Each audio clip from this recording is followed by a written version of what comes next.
오늘은 5번째 나팔의 재앙에 대해서 말씀을 좀 나누겠는데요. 우리 지난번 4번째 나팔까지를 좀 머릿속에 정리를 하고 오늘 1절로 들어가도록 하겠습니다. 7 나팔이 있죠. 지금 그래서 오늘 5번째인데 7 나팔은 크게 2 덩어리로 나누어집니다. 첫 번째 나팔서부터 4번째 나팔까지와 5 나팔서부터 7 나팔까지 2 덩어리로 나누어져요. 근데 지난번 4번째 나팔까지는 그 재앙의 대상이 자연계와 천체와 우주에 관한 내용들이었습니다. 거기에 사람을 어떻게 하겠다는 그런 인간에 대한 직접적 언급이 없었어요.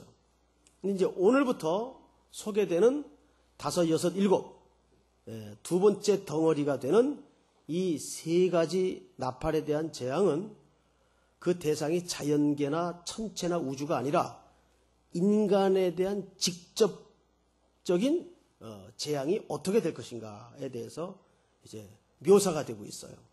그래서 오늘 그 구분을 머릿속에 담아두시고 1절을 좀 들어가 보십시다. 1절. 5째 천사가 나팔을 불매 내가 보니 하늘에서 땅에 떨어진 별 하나가 있는데 그가 무저갱의 열쇠를 받았더라. 자, 우선 1절에 몇 가지 풀어야 될 그 언어적 과제가 있습니다. 그 뭐냐면 하늘에서 땅에 떨어진 별이 등장을 하고 무저갱이 등장을 합니다. 근데 이거를 정확하게 우리가 해석을 하고 넘어가야 다음 절이 풀어지도록 연결이 돼 있어요. 근데 제가 어제 이 부분을 해석하다가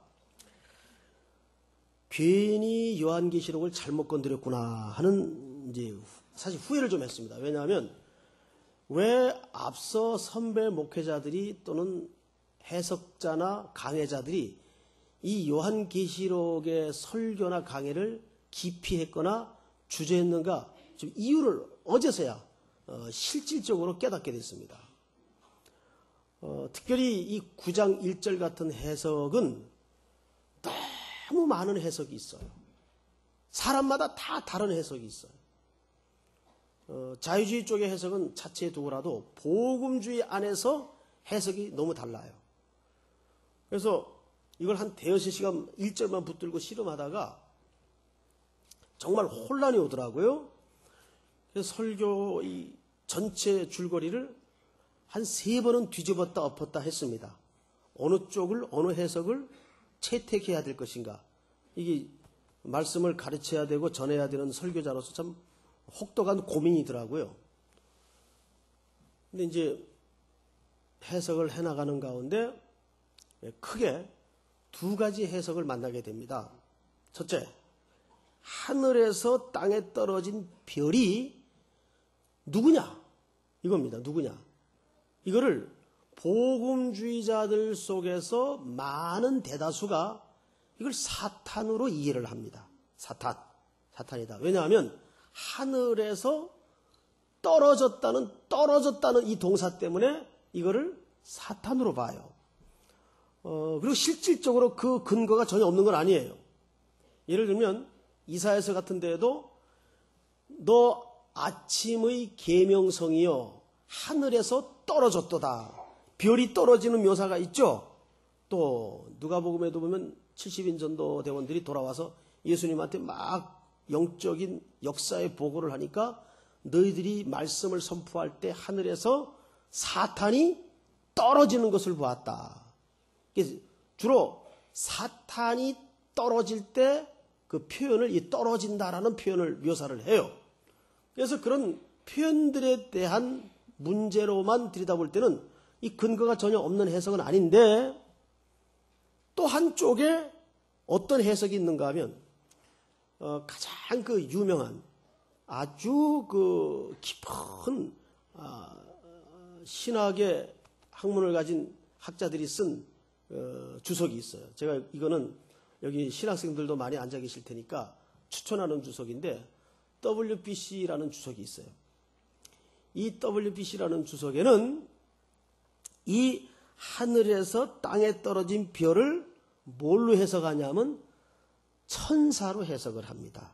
그러니까 복음주의 안에서도 하늘에서 땅에 떨어진 이 별의 존재를 너무 극단적으로 해석이 갈립니다. 그러니까 좀 혼란이 일어날 수밖에 없죠. 이게 어느 한쪽에서는 이 사탄이라고 그러고 어느 한쪽에서는 이 천사라고 그러고 어느 쪽을 채택해야 하면 이게 보통 심각한 문제가 아니죠. 그러다가 제가 여러 책을 이제 참고하고 또 성경 전체를 아우르는 가운데 조심스럽지만 채택한 해석이 뭐냐면 이 해석은 사탄으로 해석하는 것은 문맥상 상당히 문제가 있어요. 제가 이 설교 말고도 여러 편의 설교를 여러분들과 나눌 때에 주고받을 때에 제일 많이 강조했던 바가 뭐냐면 한 텍스트가 결정이 되면 그것이 절대 독립적이지 않다는 말을 자주 했어요. 기억나죠? 기억이 나셔야 됩니다. 기억이 나죠? 그 텍스트는 독립적이지 않다. 독립적이지 않다는 말은 그게 전부 연결이 되어 있다 그 말이에요. 자, 그래서 우리가 이 9장 1절을 좀 더 바르게 정확하게 해석하기 위해서는 이게 문자로만 구분하는 것이 아니라 자, 이 두 개 해석이 어느 단어에서 갈리냐면 떨어졌다라는 동사 때문에 갈려요. 이걸 어떻게 해석하느냐. 여기에서 갈리는데 그거보다 더 중요한 게 뭐냐면 성경 전체 문맥에서 이 부분을 어떻게 보느냐가 더 중요합니다. 자, 그래서 요한계시록 20장을 좀 보시기 바랍니다.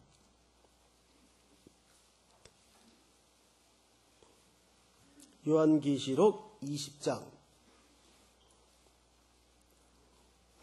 1, 2, 3부 때는 거의 한 3절까지 갔는데 시간이 다 가더라고요. 이게 오늘도 마저 마칠지는 모르겠는데 1절 우리 그 시온찬양대 대원들께서 1절만 한번 읽어주시겠습니까? 시작.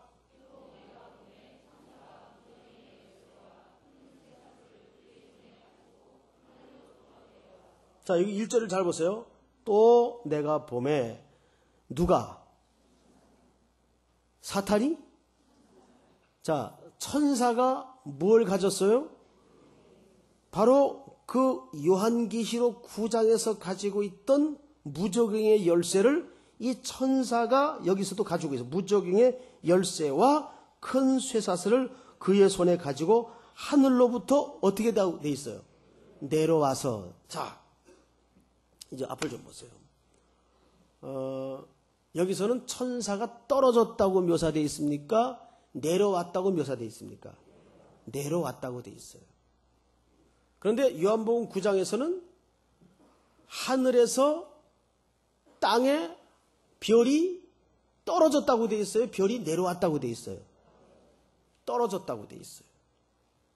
이 차이 때문에 어떤 데서는 사탄으로 해석을 했고 어떤 데서는 천사로 해석을 했어요.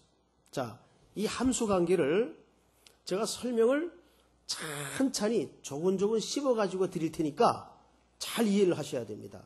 우선 분명히 요한계시록 20장에서는 무저갱의 열쇠를 가지고 있는 사람이 누구예요? 천사예요. 천사.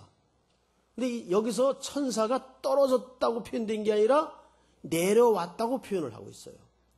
자, 그러면 이 요한계시록은 여러분들이 뭘 하나 잊어먹고 있냐 하면 문학작품이에요. 문학작품 중에서도 묵시 문학작품이에요. 그러니까 문학작품은 은유와 상징과 비유가 있을 수 있습니까? 없습니까? 있어요. 그래서 천사라는 존재를 별로 묘사를 했을 때 그러면 이 별은 내려온다고 묘사를 해야 됩니까? 떨어진다고 묘사를 해야 됩니까? 떨어진다고 묘사를 해야 돼요. 그러니까 이거는 사탄이기 때문에 떨어진다고 묘사를 한 것이 아니라 문학의 상징성 때문에 문학의 기법 때문에 별로 묘사를 하다 보니까 그 별이 내려온다라고 말하면 어색할까요? 편할까요? 어색하죠. 별은 떨어진다고 묘사를 해야 편안한 설명이 됩니다. 그래서 하늘에서 별이 떨어졌다 이렇게 묘사를 해요. 자, 한 군데 더 보십시다. 요한계시록 1장.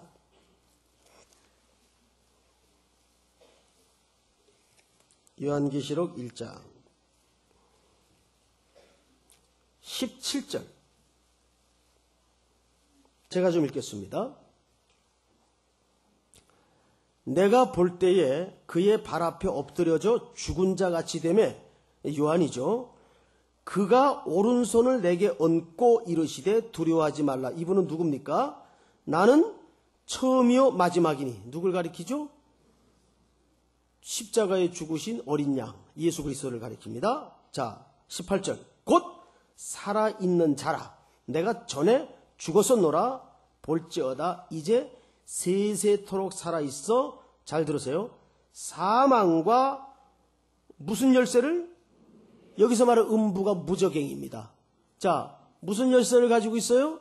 음부의 열쇠를 가졌노니. 자, 이 음부 무저갱의 열쇠는 누구만 소유할 수 있습니까? 그리스도만이 소유할 수가 있습니다. 그래서 그리스도께서 위임을 받아 이것을 심부름할 수 있는 사람은 천상적 존재인 천사밖에 없어요. 사탄이 무저갱의 열쇠를 가지고 있다는 것은 논리상 맞지가 않아요. 자, 다시 오늘 본문을 잘 보세요. 9장 1절. 다섯째 천사가 나팔을 불매 내가 보니 하늘에서 땅에 떨어진 별 하나가 있는데 그가 무저갱의 열쇠를 어떻게 받았다고 되어 있어요? 받았더라. 받았더라라는 말은 이 열쇠의 통제권이 누구에게 있다는 얘기입니까? 그리스도께 있다는 얘기예요. 그렇죠? 자, 그러면 예수 그리스도께서 이걸 사탄에게 줬겠어요? 천사에게 줬겠어요? 천사에게 주죠. 즉 여기서 9장 1절에서 하늘에서 땅에 떨어진 별 하나는 곧 고로 누구를 가리킨다? 천상적 존재인 천사를 가리킨다 그 말이에요. 이거는 송태근의 개인적 해석이 아니라 뭐가 말해주고 있습니까? 설명해주고 있습니까? 요한계시록 전체 문맥이 이것을 설명하고 있어요. 맞죠? 자, 그 다음. 그러니까 이 계시록 해석이 너무 어려워요. 이거 빨리 끝내야지 제가 제명에 못 살겠어요. 아유, 이게 정말. 자, 그 다음에 보세요.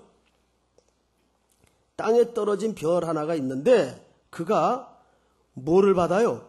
무저갱의 열쇠를 받았더라. 자, 이제부터 이 무저갱에 대해서 설명을 좀 드리겠습니다. 무저갱은 결론적으로 음부나 수호를 얘기합니다. 자, 한 군데만 찾읍시다. 누가복음 8장. 누가복음 8장.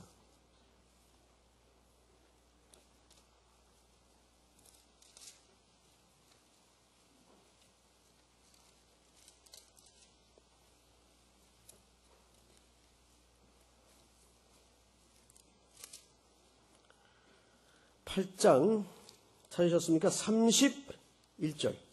30절부터 읽읍시다. 자, 여러분 같이 읽겠습니다. 30절부터 시작.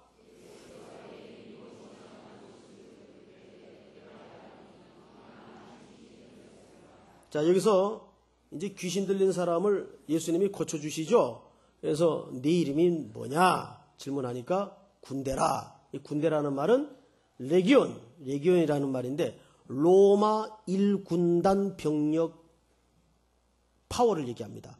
로마 1군단이면 보통 6,000명 단위를 얘기합니다. 그러니까 그 한 인격 속에 얼마나 강력한 어둠의 권세가 자리 잡고 있는지 아시겠죠? 그 이름이 오죽했으면 군대예요, 군대. 이 군대 귀신 들린 자예요. 자, 보세요. 하니 이는 많은 귀신이 들렸습니다. 31절.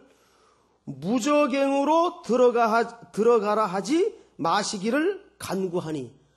요 표현으로 봐서 무저갱은 누가 거처하는 장소입니까? 귀신들이, 어둠의 권세 잡은 자들이 머물고 거처하는 장소입니다.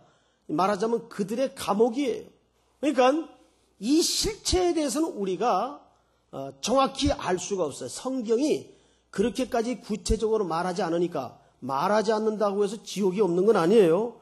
아주 유명한 복음주의 신학자들 가운데 일부는 오늘날 무슨 소리를 하냐면 하나님의 속성상 지옥은 존재하지 않는다. 특별히 존 스타트 같은 분들이 이런 얘기를 해요. 아닙니다. 그건 틀린 견해입니다.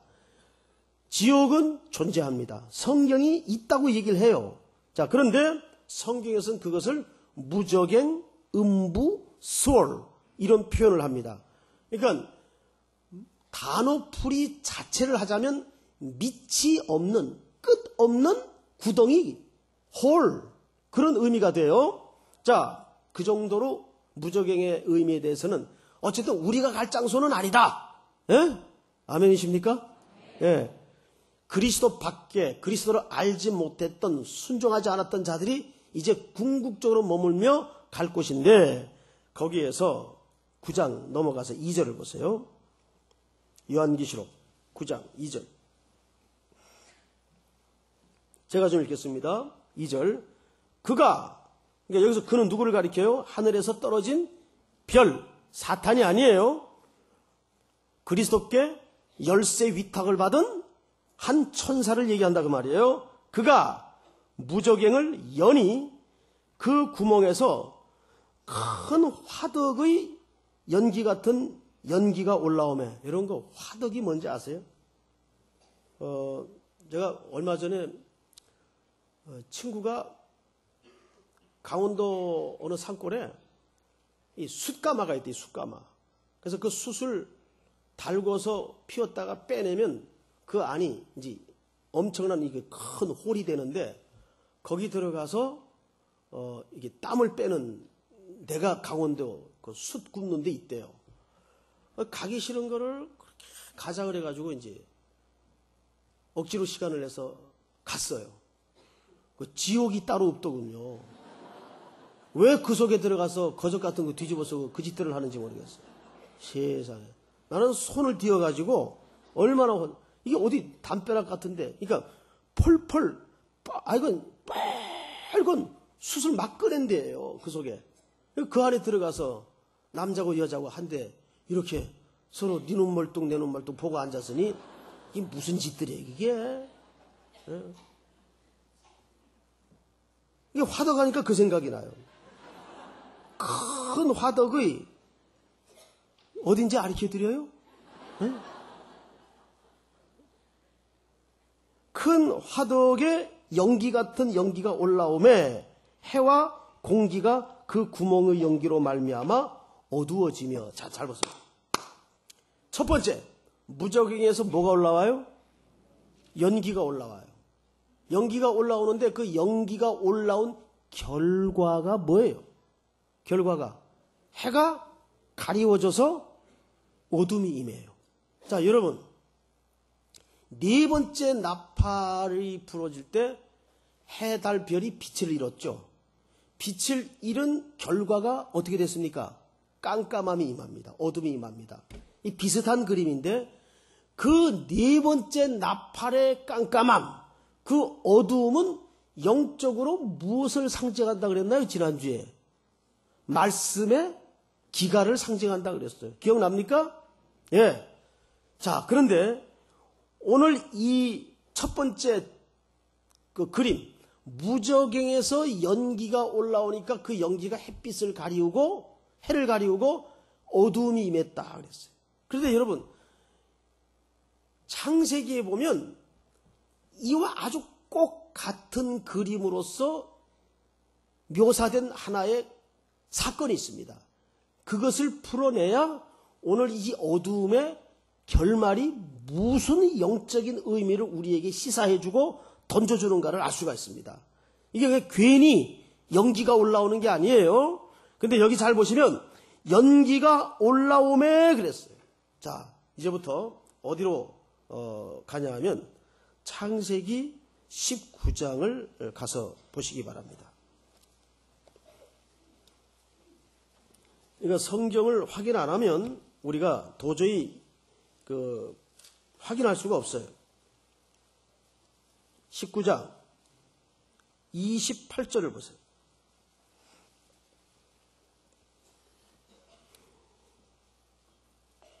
그러니까 여러분들이 성경책 중에 옳은 관주 성경을 가지고 계신 분들은 이 관주가 다 등장을 합니다. 28절.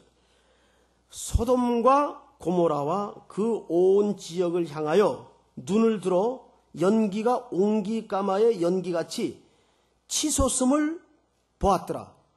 여기서 치솟음이라는 이 표현이 계시록 9장에 화덕에서 연기가 올라오는 것 같은, 올라온다라는 말과 아주 유일하게 일치하는 단어입니다.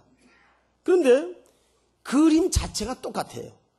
지금 소돔과 고모라는 어떤 심판을 받은 상태입니까? 불심판을 받은 상태예요. 불구덩이가 됐어요. 도시 자체가 화덕구덩이가 됐단 말이에요. 그래서 거기서 뭐가 올라와요? 연기가 올라가고 있어요. 연기가.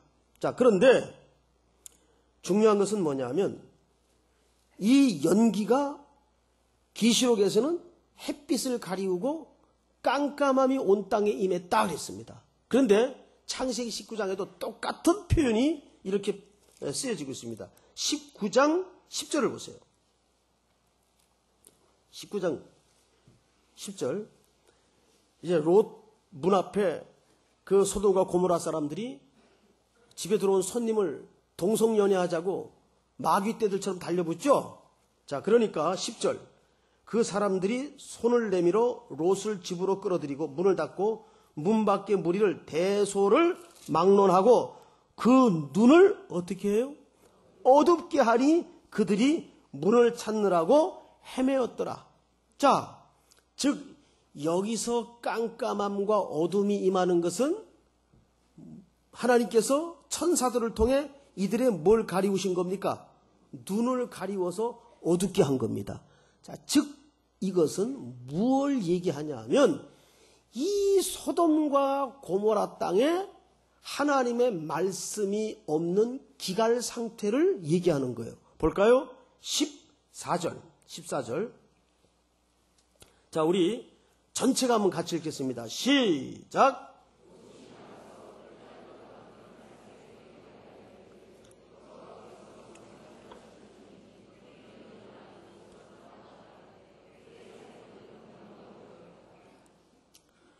롯이라는 집안의 어른 제사장을 통해서 그 가족과 그 도성의 사람들에게 하나님께서 곧 불심판, 이 도시가 화덕구덩이가 될 것이라는 사실을 경고했어요, 안 했어요? 경고했어요. 그런데 가족들마저도 사이놈들이 뭘로 여겼다고요? 농담하지 마시오. 어르신, 치매 걸렸어? 농담하지 마시오. 농담으로 여겼어요. 자, 보세요. 말씀이 선포되지 않았나요? 아니에요. 말씀이 선포되고 말씀이 경고됐는데 문제는 이들의 눈과 귀가 가리워진 겁니다. 이거를 바로 어두움이라고 묘사를 하는 거예요. 자, 이거를 신약 성경에서는 조금 더 리얼하게 어떻게 묘사했나 한번 좀 확인하십시다. 에베소서 4장을 보세요. 에베소서 4장 17절.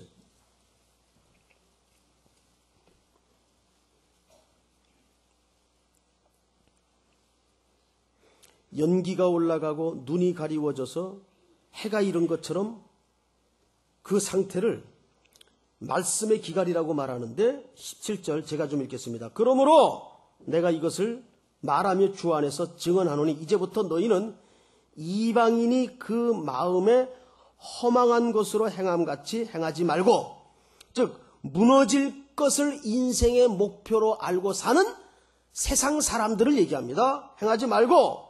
자, 그 다음에 18절 보세요. 그들의 뭐가 어두워져요? 총명이 어두워지고 분별력이 없어진다고 말이에요. 총명이 어두워지고 또 그들 가운데 있는 뭐와 무지, 총명이 어두워지죠. 무지하죠. 세 번째는 그들의 마음이 어떻게 돼요?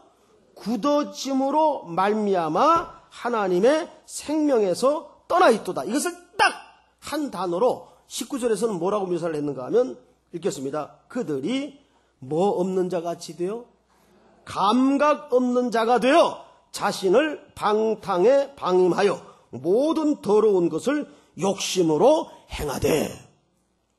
자, 뭐예요? 어두워진다는 게 뭐예요? 영적인 무감각 상태를 얘기합니다. 이 세상이 그렇게 살더라 그 말이에요. 사람을 10명씩 죽여놓고도 아무 죄의식 없이 또 죽이고 또 훔치고 또 못된 짓 하고. 그러니까 오늘날 가장 큰 저주가 뭐냐면 사람들이 무정해진다는 겁니다. 무감각해진다는 겁니다. 그러니까 영적인 삼겹살만 디룩디룩 늘어가지고 칼끝으로 찔러도 한 3일 들어가야 아야. 그런 지경까지 이르렀다 그 말이에요. 우리 영적인 상태가. 아니, 더 정확히는 세상 사람들의 사는 풍조와 경향이 그렇게 살고 있더라고 말이에요. 마치 그 밑창이 없는 구덩이처럼 그 욕심과 욕망은 끝이 없이 무정갱과 같아. 그래서 우리가 보통 그 성경적인 농담 가운데 밥을 무한정 끝없이 먹는 애들을 보면서 뭐라고 혀를 차요? 꼭 무적행 같구나. 밥이 끝없이 들어간다 그 말이죠.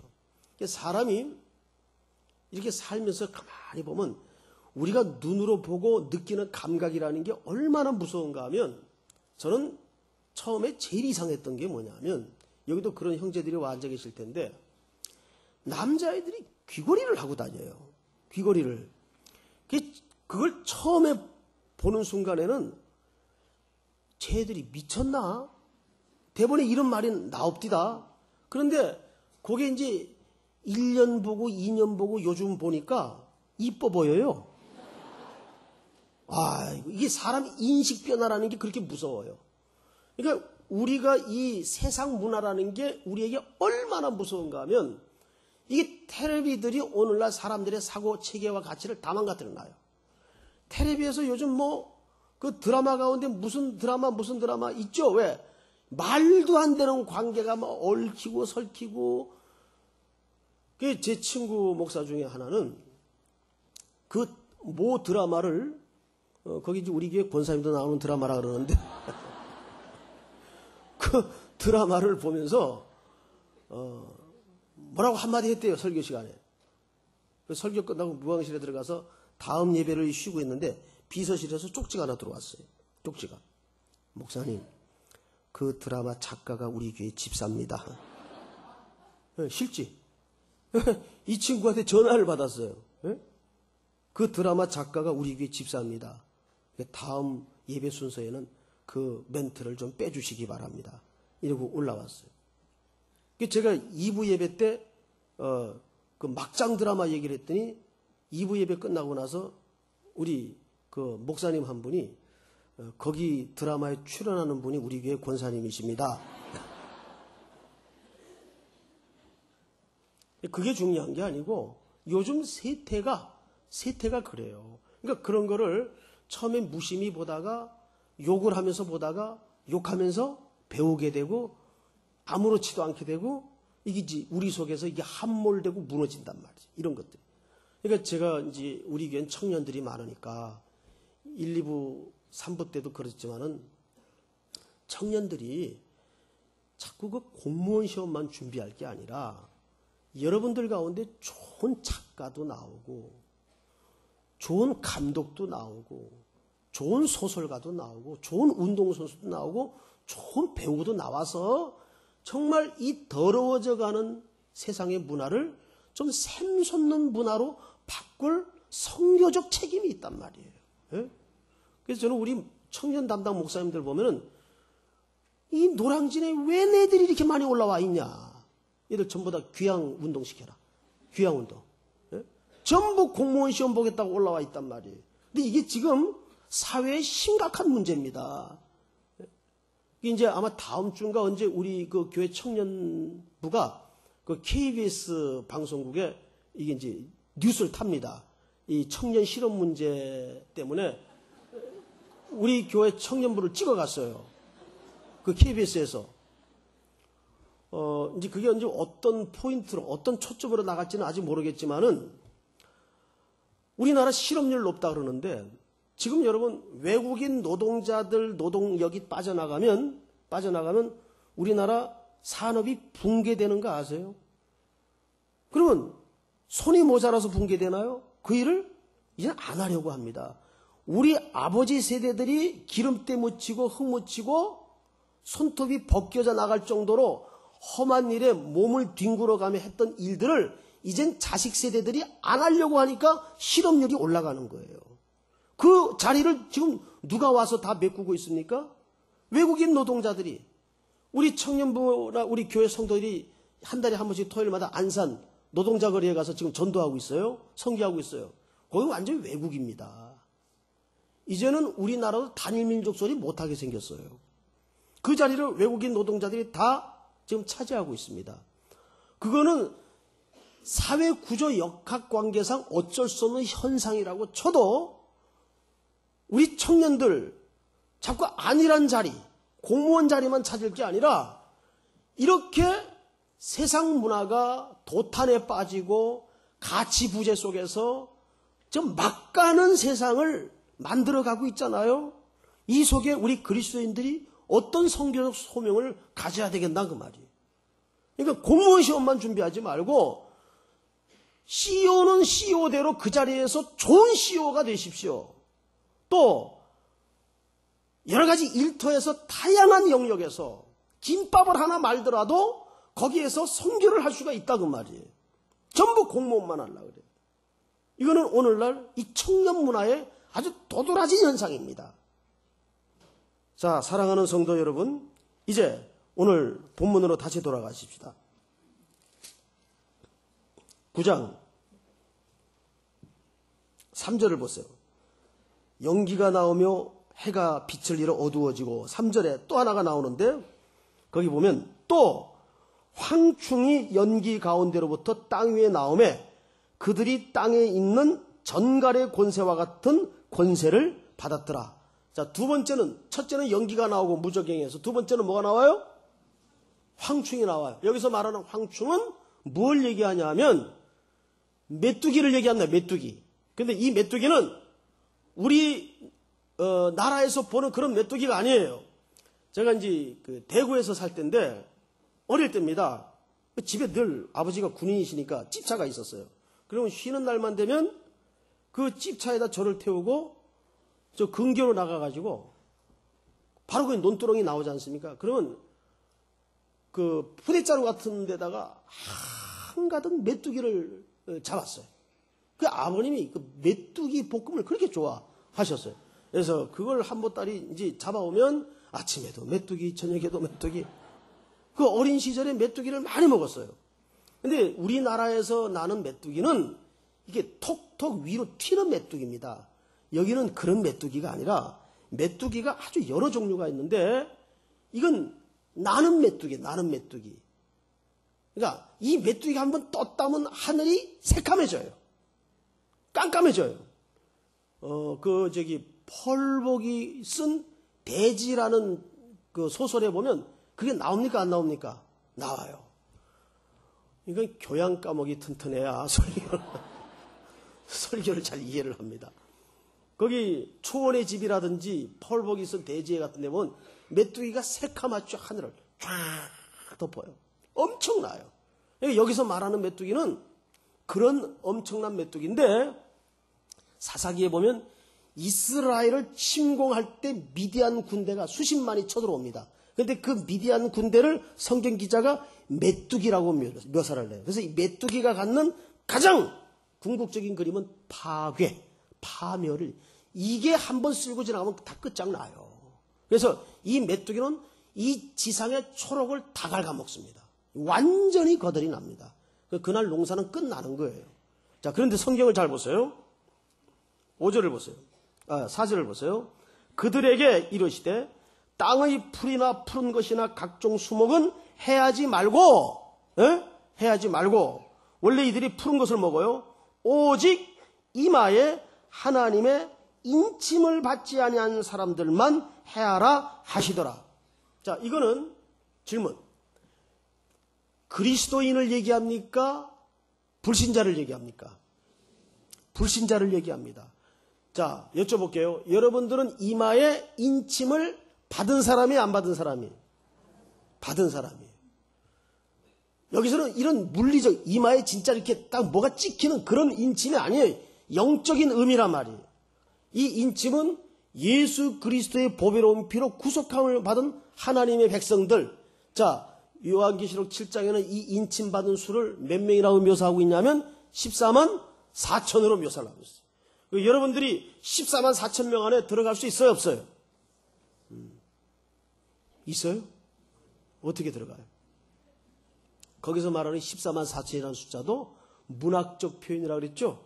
이거 여러 번 설명한 겁니다. 그러니까 12지파와 12사도, 교회의 기초가 되는 이스라엘 공동체의 기초 숫자와 교회의 기초 숫자를 합하니까 144가 되더라 그 말이에요. 거기다가 얼마를 곱해야 14만 4천이 돼요? 1000. 1000이라는 숫자는 히브리 수 개념 속에 수가 아니라 많다라는 문학적 표현이란 말이죠. 그러니까 14만 4천이라는 것은 물리적인 수를 말하는 게 아니고 어떤 정한 많은 수를 얘기합니다. 그 수는 몰라요. 하나님만이 아시는 거예요.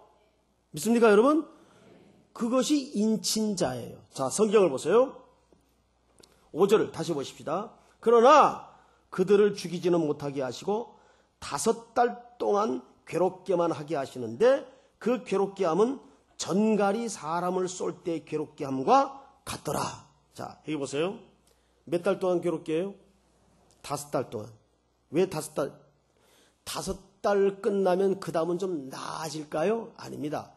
여기서 말하는 5달은 첫째, 메뚜기가 유대 원력 기준으로 4월부터 8월까지 득세를 하고 출현을 합니다. 그러면 4, 5, 6, 7, 8 몇 달이에요?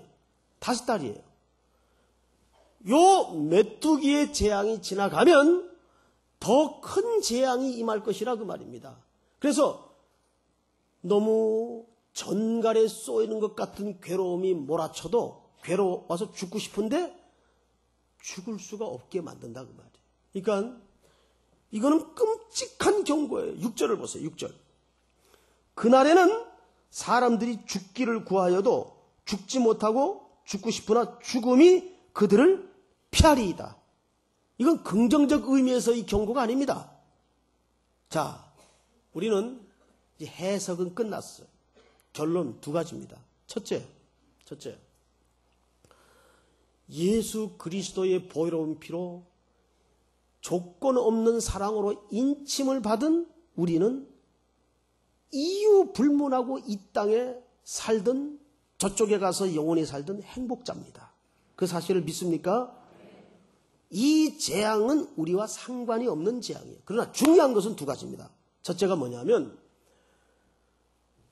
청년이든 장년이든 노년이든 유년이든 우리의 남은 시간 동안 우리는 우리 속에 총기가 어두워지고 무지해지고 무감각해지는 것을 경고받아야 됩니다. 이거는 우리 삶의 자리에 언제나 스며들 수 있는 무서움이에요. 사람이 무감각해진다는 것. 예배에 무감각해지고 말씀에 무감각해지고 이게 전부 자체가 재앙해진 거다 그 말이에요. 말씀의 허기가 사라지고 예배의 허기가 사라지고 이게 무감각해지는 거예요. 이 세태가 그런 무감각증에 빠져 있어요. 또 하나, 아직도 이 생명의 복음을 듣지 못하고 알지 못하고 죽어가는 하나님이 기회를 남겨놓은 수많은 대상들이 우리 주변에 있어요. 그 과제는 누구에게 얹어주신 거냐면 바로 이 복음을 먼저 구원의 소식을 듣고 은혜를 누리는 저와 여러분들에게 이 과제를 주신 겁니다. 이 과제를 풀어내는 숙제의 현장은 여러분들의 삶의 현장입니다. 밭에서 보화가 발견되었듯이 언제나 보화는 저 멀리 있는 것이 아니라 우리의 삶의 현장에 감추어져 있어요. 그 속에서 그리스도라는 보화를 발견하며 여러분들에게 주어진 그 복음을 듣지 못하는 이들을 향해서 정말 잃어버린 감각을 회복하여 뜨거운 심정으로 절절한 마음으로 하나님의 나라와 복음을 증언하고 헌신하고 선포하는 여러분들이 될 수 있기를 축복합니다.